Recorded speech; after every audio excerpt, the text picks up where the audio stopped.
night is the Rangers Journal night. Yes, hello everyone. It is me, it is Andrew, and I'm joined with Mark here to discuss the Aberdeen game. We have absolutely horsed Aberdeen at Ibrox, our first one at Ibrox since February, which just seems absolutely insane to say. And somebody's heard me say that, so we're going to add him as well. Mitch is here as well. So Mark, first of all, how you doing, big man? Yeah, I'm okay, mate. I'm okay. Twice a day with Mitch, so I'm delighted. I'm absolutely delighted. Mate, it's like Christmas for me, mate. Also, Mitch, long time no speak. You doing well? All the better for seeing you. You know what I mean? What more can I want? Oh, I think I'm getting lucky tonight. I think I'm getting lucky tonight. Two times marking one day, one big giant in a day. What a beautiful day it is. Well, and the sun is shining as well, and Rangers absolutely scud Aberdeen 4-0, so absolutely brilliant. Hello to everyone in the comments as well. Don't forget, like and subscribe to the Rangers Journal. We are sponsored by Off to the Match I Go, even if I could even say it. So head over to their website, offtothematchigo.co.uk. They got lots of great Rangers memorabilia on there. You'll get 10% off all products with the promo code Journal10, so do look out for that. So Ibrox, Aberdeen, Rangers, recipe for disaster.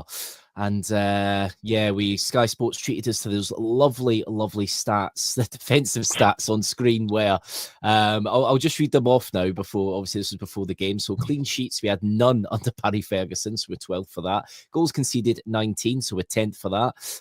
Expected goals against, 16.6, 11th. Shots on target faced, 51, 11th. Errors leading to shots, 14. So we are 12th there, and errors leading to goals, 5. So we were 12th on that. Now, obviously, that's out the last 10 games. Some cherry-picked ones there. We're not all going to be bad in every area. But, Mark, that made for some grim reading, didn't it? Yeah, well, I'd not seen that. It was obviously posted when me and Mitch were doing the pre-match, but that was poor, innit? That was poor. I think if that Barry genuinely was going to get the job, I thought he was getting the job when somebody showed him that, he would quite quickly realise, right, it's not been good enough, unfortunately. Yeah, no, definitely not. So, Mitch, we saw the team come out and I don't know if it's surprising or not, but of course, there were no changes. It's basically the same team from the Old Firm game. Did that worry you at all? Do you know, me and Mark spoke about this before, and I think the thing that annoyed me a wee bit pre-match was not having more of the youth in the team. You know, having the youngsters like Finlay Curtis in there, having the likes of Baylor Rice in there. You know, I would have liked to have seen them in from the off, but, you know, it was what it was. We roll, and I think probably the underlying thing for Barry was he had to get that home win at Ibrox. Like, correct. We all know, come the end of the season, it's goodbye for Barry, you know, from the managerial perspective. And I think he needs that, you know, he's got the Old Firm victory under his belt there, so you need that extra wee cherry on top.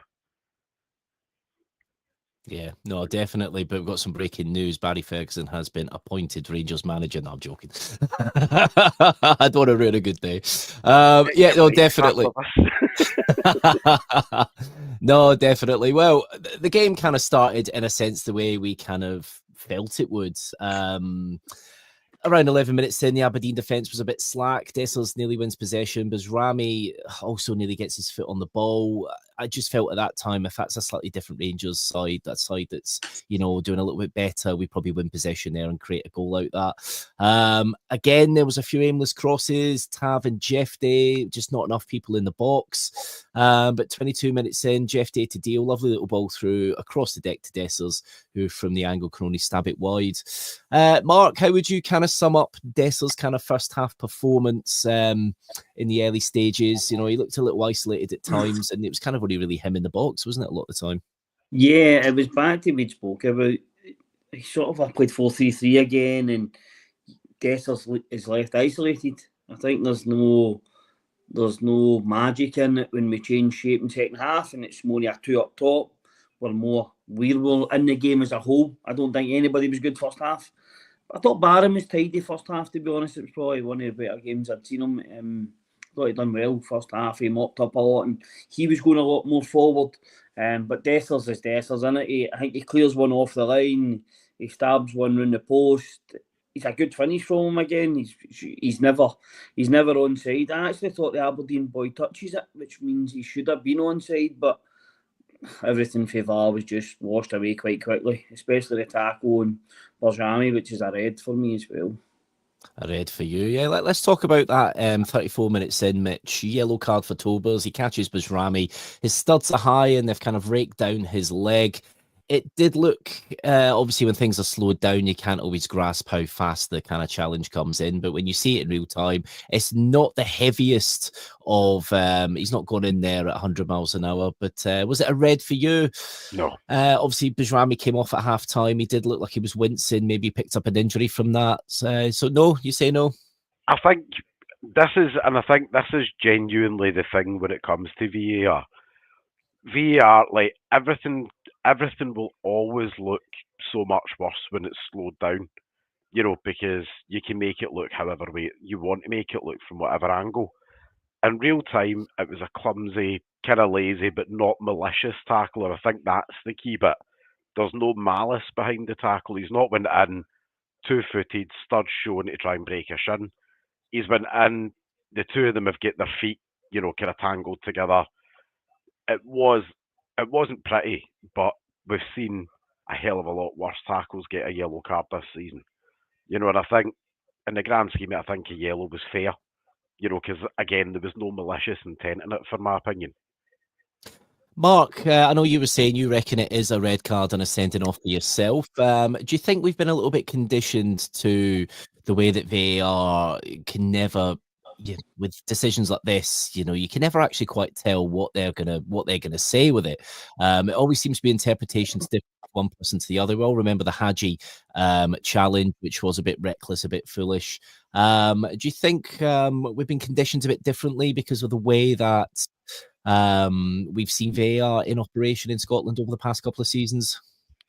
I think it's when as you say, Mitch says it there, when everything's slowed down and different angles, it makes it look worse. But for me, he's nowhere near the ball catches with the knee. How high does he have to catch him?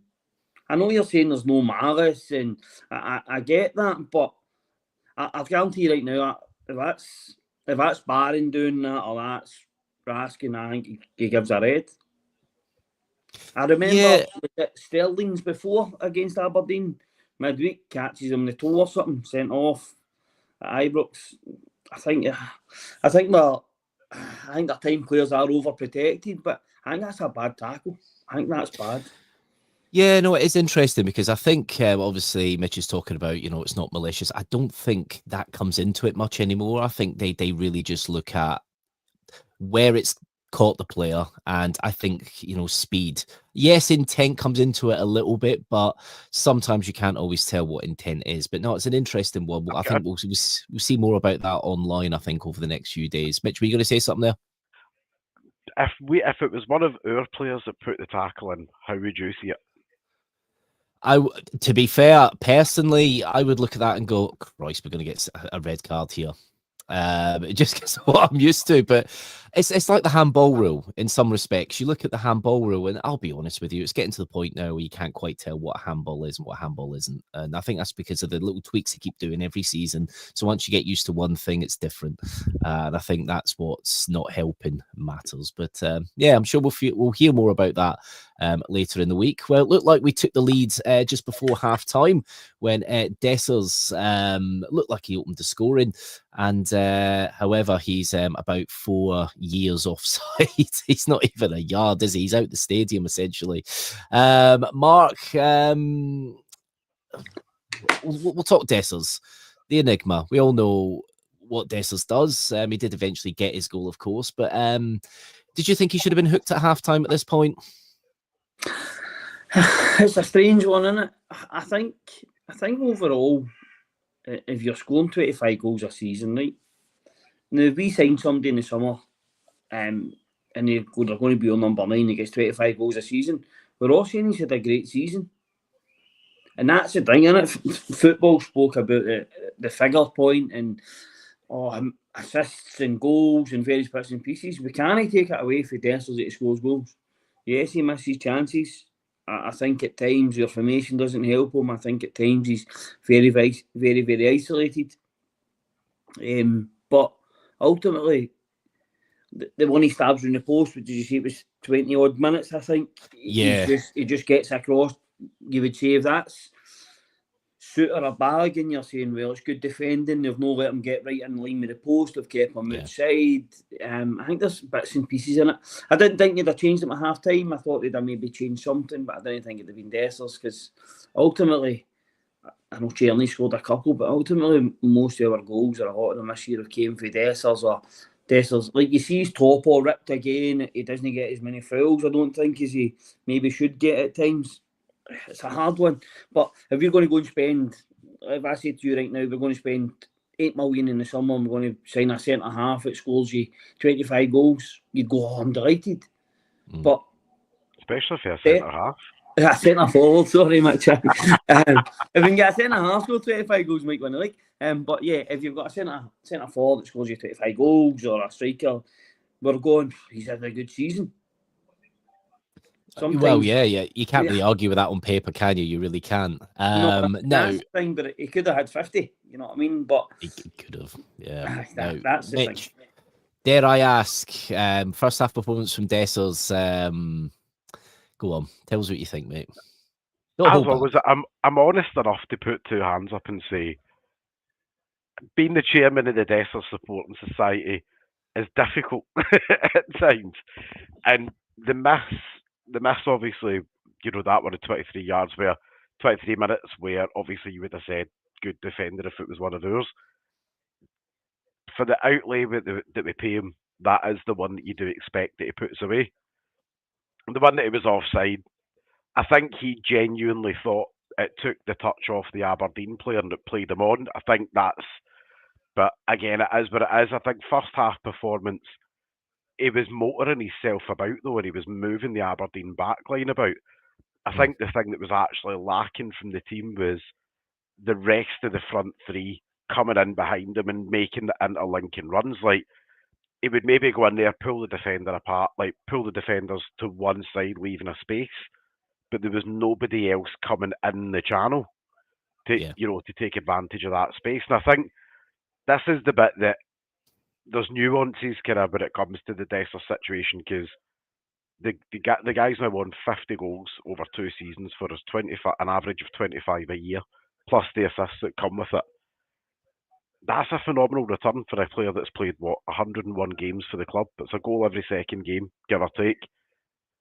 And I think it's so easy to point a finger at him and say, oh, he's hoaching, or he's average, or he's this and he's that, because he's the guy that's always there.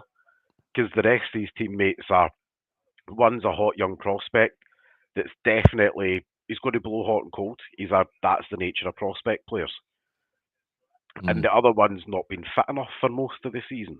So really the burden of responsibility has come once again to Dessers, which makes it quite easy to point a finger and say, you're the reason that we are losing games. Yeah, no, I can see where you're coming from, and you can't argue about the goal return. You can't argue with some of his off-the-ball stuff. We've seen it in some games where he does give the defences a little bit of a torrid time. But as Jimbo says here, I think if we go into the new season with him as our number 9, we've handed them another title. Dessers cannot survive another summer. Might be a bit strong on the no Dessers side. I think I've said before, there probably is a place for Dessers in this team. I just don't think it's starting every week. So obviously, 50 minutes in, obviously half-time comes and goes before that. An anonymous first half really from the squad. Nobody really did too much. Obviously, Aberdeen put the ball in the net just after we had our offside goal, and luckily all their players were offside in that move, because that would be very us to concede from the only shot that Aberdeen have had. But we go into the second half. Aberdeen made some changes. Ockles off at Nisbet, which was quite interesting, because Ockles, he switched wings with Keskinen. They switched over, I think, because I think we were kind of trying to overload a little bit. I say overload, we were doing it very slowly. But they made some interesting subs. So Ockles came off a Nisbet. Daba came off a, I'm not even going to try to pronounce it. Is it Guai? Is it Guai? Yeah, they call him Get Papa. Yeah. So they were looking to kind of press for it in the second half, and Aberdeen did start brightly in the second half. They hit the post 49 minutes in. Mark, were you starting to worry at this point? I thought Dillon's obviously game plan was get to half time, and then if we're still in the game, we'll play sort of a low, and if we're still in the game at half time, we'll go for it. Or he obviously didn't feel Rangers were at it, or whatever, and they sort of a change and opened up a wee bit in the second half. It helped us, I think. They had a good start, a wee change in shape, but eventually worked. It's a good strike for the boy. Hits outside of the post, but then from that, I don't even think when we scored the first goal, we just didn't look back. I don't think. Yeah, no, I totally agree. Obviously, Bajrami came off at halftime as well. He didn't really have the best first half. He did seem to be limping and wincing a little bit when he was on the bench. Not sure if that's from that challenge just before halftime, but we'll find out if there's been any injury over the next few days. We saw Egerman come on. Mitch, obviously, we started to press a little bit around 50 minutes in, then 56 minutes in, Czerny opens the scoring with a fantastic goal. It was a well-worked goal, a great ball from Raskin just to find him, and he's so composed with that. Don't worry, I'm not going to ask you if Dessers would pull off the same finish, but a great goal for Czerny. Mate, I'm going to tell you he's going to score it anyway. Because it was, again, with Dessers, when it comes to it, you don't, I see if you give him a shot that he doesn't need to think about, he'll score it. Correct. The minute you give him time to think it, he'll fuck it. Like, that's how it works. Like, and it's a weird psychology of him. Once you get on board with the mythology of Dessers, you'll be fine. Like, but the teamwork there and the movement there to create the whole, like, there was a lot of really, really good. Diamandi pulled off a really good run that opened the space up in the middle of the park for Raskin to play the ball up.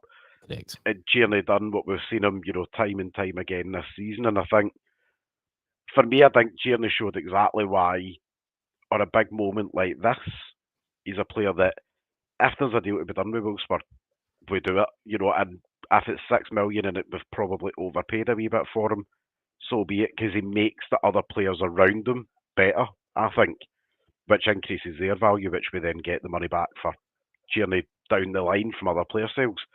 But great composure, great positional awareness, but it did show a tactical tweak as well from what Barry'd obviously noticed about the front three basically being so far apart from each other. Like, you would have thought that their pals were all, they were all stinking the way that they were keeping apart in the first half. Yeah. Whereas this time, you see what happens when they actually make the movement towards one another. One can take up the mantle while another one pulls the defence elsewhere, and lo and behold, you get 1-0.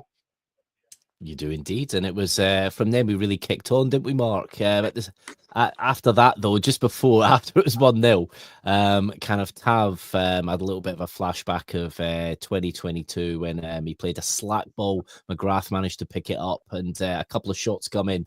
Luckily, Kelly's able to stop them and keep a hold of the second shot of the second attempt. But I think in our WhatsApp group, it was the usual FFS Tav, wasn't it? Yeah. Yeah, he seems to have wee moments, doesn't he, where he just lacks. He's probably done that his whole Rangers career, to be honest, and it's probably why he stayed was and maybe never ever made it to anywhere higher. Obviously, I mean in terms of leagues as opposed to clubs, but he's always had that wee mistake in him, even when he was playing well, or he's been playing well in the past. Normally, when he done it though, he would then get an assist, or he would then get something. And I think on another day like today, he gets maybe 2 or 3 assists. I don't want to go back, but Dessers misses a header in the first half. Oh yeah, that was a great delivery for Tav. I think it's another couple of crosses. But yeah, I think Tav just likes to keep his own toes, doesn't he? I think they're used to it. Make sure the keeper's paying attention.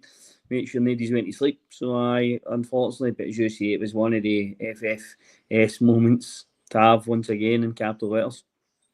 Yeah, I do agree. I don't think Tav had a terrible game either. I think it was just that one little lapse really from him, because he was very strong going forward, was getting a lot of balls into the box. I think there was more issues in the first half with kind of personnel being in the box. But yeah, no, I don't think he had a bad game at all. I'll stay with you, Mark, for a sec. Obviously, 62 minutes in, Dessers makes it 2, and it was a proper classic FIFA goal, wasn't it? It's what you call the sweaty goal. Czerny to Raskin, and then Raskin does all the work, cuts into the box, and kind of just lays it on a plate. and Dessers makes it 2-0. Good finish from the man.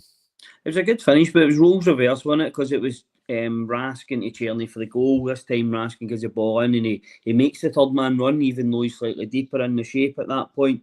And to be honest, he could have lashed it across first time, but he shows great composure, chops back inside, defender slides away, and then basically hits it off Dessers so it goes in. So but for once he's in between the posts, isn't it? So that's where he should be. That's where you want him. He's in between the posts. He's where we want our number 9 to be. Ultimately, he's there, and it's a tap in for him, but he has to get across the defender. He has to do things for it as well. So ultimately, it's a really, really good goal. I think we played some nice football from then. I thought we created. When the second one went in as well, we looked a wee bit more confident than we've looked at Ibrox. We knocked it about. Even times Jeffy, rather than going back to Kelly, he turned out and tried to go forward again, which is something he's not really done. And he got terrorised for that last week off of Ferguson for always going back the way and always going back. And I thought him and Barron today played a lot more further forward and passes further forward as opposed to always playing safe and going back the way. Yeah, definitely. No, that was good to see a bit more positive play at Ibrox, especially, you know, when you are at this stage where you're 2 goals up. Totally agree. A nice little cherry on the cake after the second goal. Shinnie got a yellow card, so that kind of put him on, you know, a little bit of tenterhooks. Shinnie, yeah, definitely. Shinnie didn't have the best game, did he, Mitch? He's usually quite good at kind of riling up that kind of midfield and being a general nuisance, but quite quiet today, wasn't he? He played at his level today. I think that's what it is. He played at his level. And those old man legs are not going to keep supporting him, you know, time and time again anymore. And I think actually the biggest thing tactically that we did surrounding Shinnie was we ignored them. And I think previous games we've been very guilty of hyper focusing on Shinnie, going, oh, there's the big bad wolf that might hurt you or might just be a wee bam or roll about, and you know he's going to go unpunished for it. Best way to deal with him is just ignore him. And if you ignore him, he can't do anything about it. Yeah. No, I don't disagree with them much at all. Jimbo's got to say this. I'll say this. The positive from today was Ferguson changing formation from 4-3-3 to 4-4-2 with a diamond. Completely changed it up for us. I think who worked in that very well was Barron, Mark. Connor Barron. He had a very, I guess you'd call it a little bit of a Sasa Papach performance, wasn't he? It was kind of a little bit unassuming, but when you watched what he was doing, he was very commanding today, wasn't he? Yeah, he was very good. He kept it simple. He went forward. He became what we're needing. Me and Mitch spoke about it before. We're needing loads of Papachs. We're needing 7 out of 10 every week when you'll churn out results. No big flamboyant signings that maybe work and maybe no work. We need people that understand how to play the game and how to play it. And Barron, I know Aberdeen don't like him. I know he captained us up there and the team sort of in the 2 each game before, didn't he? He was a captain that day until Tav came on when Fernandez got injured. And obviously from that, I thought he was good last week as well. He does the tenacious part. And you're wanting him to do the bits and pass 5 yards. That's what his game's all about. Pass it 5 yards, keep it going forward, keep it simple, plug holes, let Raskin go. If you see for the second goal, Diomande sort of made runs and they had that assurance with Barron just sitting there. I was really impressed with him today. Really, really impressed. Yeah, no, I definitely thought he was good. Very, very good today. Mitch, Aberdeen changed it up a little bit again. Tobers, he was on a yellow, comes off for Milne. Devlin comes off for Jensen. Aberdeen do get a corner around 70 minutes. Ball comes through a sea of people, and Polvora, the American, he smashes it high and wide from 2 yards. A little bit of a let off there. I think if you had somebody just a little bit sharper there, that probably would have been a goal. But then 70 minutes in, just after Iggy Pop, he makes it 3. What a goal this was. Ball comes out to him and he kind of just flicks it up and just absolutely rattles it with his laces, didn't he, Mitch? Goal of the game. Oh, honestly, absolute filth. You're like, you see them do it and you're like, surely not. And then 2 seconds later, boof, in the back of the net. And I was like, what a boy. Like, the minute, have you ever noticed though, he can't just score a simple one, can he? No, he can't, can he? No. He's just got to score screamers. Like, but I think that's the thing that excites you with him, where you know, like, he could be 20, 25 yards out and he takes a pop at it, and you know there's a chance that's going in. Like, you know, it's the accuracy of it as well to get it in the bottom corner. You're like, fair play to you, son.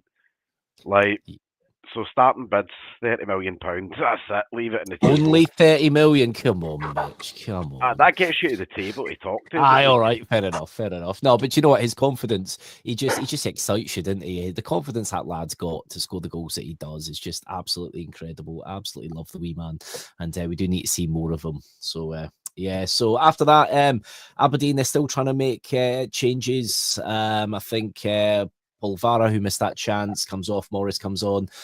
We had just before that Diamandi off and Rice on. So it was good to see Rice have a little bit of an extended bit of time rather than the last few minutes. And then in the last 10 minutes, we had Danilo on for Dessers, Balogun off for Casemiro, and Lawrence on for Raskin.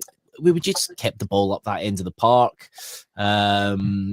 You know, Igamani's trying another couple of strikes, saved by the keeper.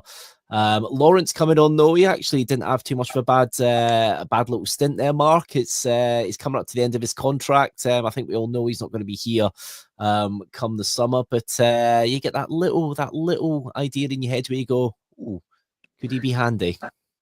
See, that's the thing, isn't it? I think if we could stay fit, I think you keep him as a squad player. I don't know how much he's on. His free kick's a great free kick's a good save. Oh, it's a belter, isn't it, for about 30 yards, yeah. Yeah, he's got good experience. He's good on the ball. We've seen before he can score goals. The problem with his whole career, unfortunately, with Tom, since he's been here, he can't seem to go and play or be involved 7, 8, 9, 10 games in a row. It's like 2, and then he's not seen for 3 weeks or 4 weeks, and then injured again. And we've all got this idea, haven't we, that we were talking about it previously, that everybody, like, 20 is going to leave and we're going to sign 30, and I just don't think realistically, with your normal head on, that's going to be the case. I think there'll be a change, yes, but I don't know if it's going to be the amount of changes that everybody thinks. But if he goes with our wishes, doesn't he? That's the thing. That's the big thing for it, I think. Certainly is. 9 minutes of the game, Cherry has a cheeky shot. He just cuts in and just takes it, tries to catch the keeper off the line. It's a good shot. It's a good save, to be fair. And then, of course, it looks like Cherry's added to the Aberdeen pain. A great strike, which is deflected off Hefty, and Hefty gets his first Rangers goal. It's going to be one that he tells his grandkids was an absolute screamer, isn't he, Mitch? Oh, off the cheeks are in. From bum to bin. You know, that's how we got it there. Like, you know, I'll say that to him. You know what? It doesn't matter how they go in, does it? As long as it goes in. And I think given the shot that he missed earlier in the game, do you know what? Fair play to the boy. And I think hopefully it gives him that confidence to kick on. And okay, it's come in off his backside and we'll all have a joke about it. But maybe, just maybe, it flicks a wee switch in his head to say, it's all right to shoot. Just have a go. Pop it in. What's the worst that's going to happen? You're going to smack one of us in the stands with it. Like, it's fine. We'll forgive you. Yeah. We definitely don't do it enough. And I've said this for years, that there have been the odd games where we will try it, we'll look up and take a shot, but we always try to score the perfect goal too often, and especially against Dross. And no disrespect, you know, some of the Dross we do play that, you know, have the flat back of 10 in front of you and you can't get through. Sometimes it's worthwhile just taking a shot, and, you know, I'm totally for that. But yeah, 4-0, our first win at Ibrox since February, which is just a record that just should not exist for any Rangers team or any Rangers manager, interim or not. A lot of positives to take. Clean sheets, and stat-wise, we had 24 shots in the game. Which is insane. Aberdeen had 8. We had 11 on target. They had 4, and we ended up with around 70% possession. So that's a good one. Obviously, Aberdeen now have the lot from the other end of the city midweek, so we've probably knackered them for that. And we, of course, have Dundee United on the Wednesday.